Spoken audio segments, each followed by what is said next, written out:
राम राम मित्रों, मेरा Facebook page और यूट्यूब चैनल कुंदन डारा पे आपका बहुत बहुत हार्दिक स्वागत और हार्दिक अभिनंदन है। मित्रों, आज का जो हम श्रवण है वो गुसाई जी महाराज के बारे में करेंगे। गुसाई जी महाराज का जो मंदिर है वो नागौर जिला मुख्यालय से मेड़ता मार्ग पर एक गांव पड़ता है, जिस गांव का नाम जुंजाला है। वहां पर गुसाई जी महाराज का एक बहुत बड़ा मंदिर बना हुआ है। पुराने समय में एक राजा हुआ था इस पृथ्वी पर, जिसका नाम राजा बलि था। राजा बलि ने इस पृथ्वी पर बहुत सारे यज्ञ किए, बहुत सारे दान दिए। और राजा बलि का जो गुरु था वो शंकराचार्य था। राजा बलि ने इस पृथ्वी पर 99 महायज्ञ किए थे, और 99 यज्ञ करने के बाद में राजा बलि ने अपने आप को बहुत ही शक्तिशाली मानने लगा, अपने आप को बहुत बड़ा दानवीर मानने लगा, अपने आप को इंद्र के समान मानने लगा। तो राजा बलि ने 99 महायज्ञ करने के बाद में पूरी नगरी को न्योता दे दिया और बहुत बड़ा भंडारा रखा, जिसमें सारी नगरी को न्योता दे दिया, सारी देवी देवताओं को न्योता दे दिया, साधु संतों को आमंत्रित कर लिया और अपने आप को बहुत बड़ा घमंडी मानने लगा राजा बलि। तो भगवान विष्णु ने अपना छोटा सा रूप लेके राजा बलि के मुख्य दरवाजे पे आके बैठ गए। उस समय राजा बलि का भंडारा वहाँ पे चल रहा था, सब लोग प्रसाद ग्रहण कर रहे थे, नगरी है वो प्रसाद ग्रहण कर रही थी, देवी देवता ग्रहण कर रहे थे प्रसाद। तो राजा बलि ने ये आदेश दे दिया कि भाई कोई भी भूखा रहना नहीं चाहिए, सब ने प्रसाद यहाँ से पाके भेजो। तो राजा बलि ने अपने सत्रानियों से ये बोला कि सब लोगों ने खाना खा लिया है क्या? तो बोला, राजा जी अपने मुख्य दरवाजे पे एक छोटा सा साधु आके बैठा है, वो अभी तक खाना नहीं खाया है। तो राजा ने आदेश दे दिया कि उस साधु को बुला के लाओ और ये बोलो कि साधु जी खाना खा लो। भगवान बलि को यह पता नहीं था कि ये भगवान खुद विष्णु है। तो सत्रानी जाके उसे छोटे से रूप को बोला कि महाराज खाना खा लो।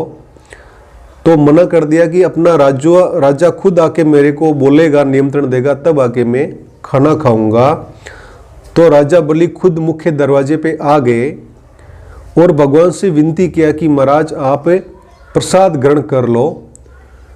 तो भगवान विष्णु ने राजा बलि को यह बोला कि मैं आपका प्रसाद जब ग्रहण करूंगा जब आप मेरे को 3 गज जमीन दोगे। तो राजा बलि ने भगवान विष्णु से बोला कि महाराज 3 गज जमीन क्या 20 गज जमीन ले लो, आप 3 गज जमीन से करोगे क्या? तो भगवान विष्णु ने बोला कि मैं एक छोटा सा झोंपड़ी बनाऊंगा और उसमें निवास करूंगा। तो फिर राजा बलि ने हाँ कर दी कि भगवान 3 गज है वो जमीन ले लो। तो वो तो साक्षात भगवान थे। राजा बलि को ये पता नहीं था कि ये भगवान है। तो विष्णु भगवान ने अपना बड़ा सा रूप बनाया, 1 गज में पूरी पृथ्वी नाप ली, दूसरी गज में पूरा आसमान नाप लिया, और तीसरा पैंव राजा बलि को बोला विष्णु भगवान, ये तीसरा पैंव कहाँ रखूं? तो ऐसा माना जाता है कि पहला पैर है वो पृथ्वी पे मक्का मदीना में पड़ा, और दूसरा पैर है वो आसमान में पड़ा, और तीसरा पैर है वो राजा बलि का, वो रखने के लिए का जगह नहीं थी। तो राजा बलि ने अपना सिर झुकाया और पीठ पर भगवान विष्णु को पीठ पर पग रखने के लिए बोला। वो तीसरा पैर जो मंडा था वो नागौर के जुंजाला गांव में मंडा था, और ऐसा माना जाता है कि राजा बलि को उस पैर से पताल में भेज दिया था। और वो जो पैर मंडा था वो जुंजाला गांव में आज भी मौजूद है, और उससे पैर की पूजा की जाती है नागौर जिले के जुंजाला गांव में। इसीलिए गुसाई जी महाराज की धाम प्रसिद्ध है, वो उस पैर के माध्यम से प्रसिद्ध है। और ऐसा माना जाता है कि मक्का मदीना में पैर मंडा था भगवान विष्णु का, इसलिए मुसलमान लोग भी गुसाई जी महाराज को मानते हैं।